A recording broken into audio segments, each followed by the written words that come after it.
അസ്സലാമു അലൈക്കും വറഹ്മത്തുള്ളാഹി വബറകാതുഹു. വിശുദ്ധിയുടെ റമദാൻ നമ്മളിൽ നിന്ന് പടിയിറങ്ങുകയാണ്. മൂന്നാമത്തെ പത്തിലെ അതിവിശിഷ്ടമായ ദിനരാത്രങ്ങളാണ് ഇനി ബാക്കിയുള്ളത്. അതിൽ തന്നെ ഏറ്റവും പവിത്രമായ ലൈലത്തുൽ ഖദറിന്റെ അനുഗ്രഹീതമായ സമയമാണ് നമ്മെ കാത്തിരിക്കുന്നത്. പ്രിയപ്പെട്ടവരെ, ലൈലത്തുൽ ഖദർ എന്നത് പരിശുദ്ധമായ ഒരു രാത്രി എന്നതിനപ്പുറത്ത് വിശ്വാസിക്ക് ലഭിക്കുന്ന ഏറ്റവും വലിയ അവസരം കൂടിയാണ്. അള്ളാഹുവിന്റെ അനുഗ്രഹങ്ങൾ പെയ്തിറങ്ങുന്ന, മനുഷ്യന് പാപമോചനത്തിന്റെ, നരകവിമോചനത്തിന്റെ, വിടുതലിന്റെ സർവ്വ സൗഭാഗ്യങ്ങളും വന്നു ചേരുന്ന അതിമഹത്തായ രാത്രികളിലൊന്ന്. 1000 മാസങ്ങളെക്കാൾ പവിത്രതയുള്ള ആ ഏറ്റവും പരിശുദ്ധിയും പരിഭാവനവുമായ വിശ്വാസി അള്ളാഹുവിലേക്ക് ചേർന്ന് നിന്ന് വിടുതലിനു വേണ്ടി ചോദിച്ച് വിമോചനം ലഭിക്കുന്ന, നരകത്തിൽ നിന്നുള്ള പരിപൂർണ സംരക്ഷണം ലഭിക്കുന്ന പവിത്രമായ ഒരു രാത്രിയാണ് ലൈലത്തുൽ ഖദർ എന്ന് പറയുന്നത്. ലൈലത്തുൽ ഖദർ ഒരു രാത്രിയിലേക്ക് നിങ്ങളോ ഞാനോ അത് കേന്ദ്രീകരിച്ച് ആ ദിവസത്തിൽ മാത്രം പ്രവർത്തിക്കുന്നത്, പ്രിയപ്പെട്ടവരെ, ഒരു വലിയ ദൗർഭാഗ്യമാണ്. ലൈലത്തുൽ ഖദർ അവസാനത്തെ ഒറ്റയിട്ട രാവുകളിൽ ഏതുമാവാം. 21, 23, 25, 27, 29 ഈ ദിവസങ്ങളിൽ ആകാൻ സാധ്യതയുണ്ട് എന്നതാണ് മഹാന്മാരെല്ലാം പഠിപ്പിക്കുന്നത്. ഇന്ന രാത്രിയാണ് എന്ന് നിർണയിച്ചിട്ട് പോലുമില്ല. അതുകൊണ്ട് തന്നെ ഫൽതമിസുഹ ഫിൽ അശ്രിൽ അവാഖിർ, അവസാനത്തെ 10 രാത്രികളിൽ തേടിക്കൊണ്ടേയിരിക്കുക. അതിൽ തന്നെ ഒറ്റയിട്ട രാവുകളിൽ പ്രതീക്ഷിച്ചുകൊണ്ടേയിരിക്കുക.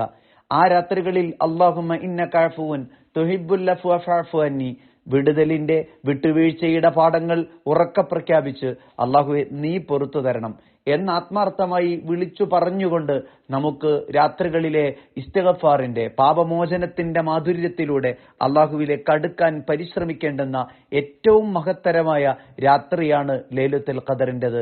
പ്രിയപ്പെട്ടവരെ, നമുക്ക് ഈ ദിവസങ്ങളിൽ പ്രധാനം പൊറുക്കുക എന്നത് വിശ്വാസിയുടെ ഏറ്റവും പ്രധാനപ്പെട്ട മൂല്യങ്ങളിലൊന്നാണ്. പൊറുത്തു കൊടുക്കുക എന്ന് പറയുന്നതാവട്ടെ അതിനേക്കാൾ മഹത്തരമായതാണ്. വിട്ടുവീഴ്ച ചെയ്യുക എന്നത് നാം എല്ലാം ആഗ്രഹിക്കുന്നതാണ്. നമ്മൾ വിട്ടുവീഴ്ച ചെയ്തു കൊടുക്കുക എന്നതാവട്ടെ നമ്മളിൽ നിന്ന് പലരും ആഗ്രഹിക്കുന്നതാണ്. സ്നേഹിക്കുക എന്നത് നമ്മുടെ തേട്ടമാണ്. സ്നേഹം കൊടുക്കുക എന്നതാകട്ടെ ചുറ്റുമുള്ള നമ്മുടെ പ്രിയപ്പെട്ടവരെല്ലാം ആഗ്രഹിക്കുന്നതാണ്. പ്രകടിപ്പിക്കാൻ കഴിയുക, മനസ്സറിഞ്ഞുകൊണ്ട് എല്ലാ നന്മകളെയും അതിന്റെ പാരമ്യതയിൽ അനുഭവിക്കേണ്ടുന്ന പവിത്രമായ സമയമാണ് പ്രിയപ്പെട്ടവരെ ഇനി വരുന്നത്. വക്കാന അജ്വദന്നാസ്, നബി തങ്ങൾ അവസാനത്തെ ദിനരാത്രങ്ങളായി കഴിഞ്ഞാൽ ഉദാരതയുടെ പാരമ്യതയിലാകുമായിരുന്നു. കൊടുക്കുന്നതിൽ, ദാനം ചെയ്യുന്നതിൽ, ഇബാദത്ത് ചെയ്യുന്നതിൽ, ആരാധനാദി കർമ്മങ്ങളിൽ വ്യാപരിക്കുന്നതിൽ, മനസ്സു മെച്ചപ്പെടുത്തി അള്ളാഹുവിലേക്ക് ചേർന്ന് നിൽക്കുന്നതിൽ അരമുണ്ട് മുറുക്കിയെടുത്ത് അവസാന രാത്രികളിൽ, ദിവസങ്ങളിൽ പ്രവാചകൻ ആവേശഭരിതനായി കർമ്മങ്ങൾ കൊണ്ട് സജീവമാകുമായിരുന്നു. ഹബീബ് അങ്ങനെയായിരുന്നുവെങ്കിൽ ഒരു തെറ്റും ചെയ്യാത്ത, വരാനുള്ളതും കഴിഞ്ഞതുമായ പാപങ്ങളെല്ലാം പൊറുത്തുപോയ ആ പ്രിയപ്പെട്ട പ്രവാചകർ പോലും റമളാനിന്റെ അവസാന ദിനരാത്രങ്ങൾ അടിച്ചു വീശുന്ന കാറ്റുപോലെ ദാനം കൊണ്ട് ലോകത്തിന് സ്നേഹത്തിന്റെ മധുരിമ തീർത്ത പ്രവാചകൻ, ആരാധനകൾ കൊണ്ട് രാവും പകലും സജീവമാക്കിയ പ്രവാചകൻ നമ്മെ ഓർമ്മിപ്പിക്കുന്നത് ഈ ദിനരാത്രങ്ങൾ വർഷത്തിലൊരിക്കൽ ലഭിക്കുന്ന സൗഭാഗ്യമാണ്. അടുത്ത വർഷത്തേക്കും ജീവിതത്തിൽ എപ്പോഴും നാളെ സ്വർഗലോകത്തേക്കും നമുക്കുള്ള ഏറ്റവും വലിയ കരുതലാണ്. കർമ്മം കൊണ്ട്, ധർമ്മം കൊണ്ട്, നന്മ കൊണ്ട് മുന്നോട്ടു പോകാൻ അള്ളാഹു ഭാഗ്യം നൽകുമാറാവട്ടെ.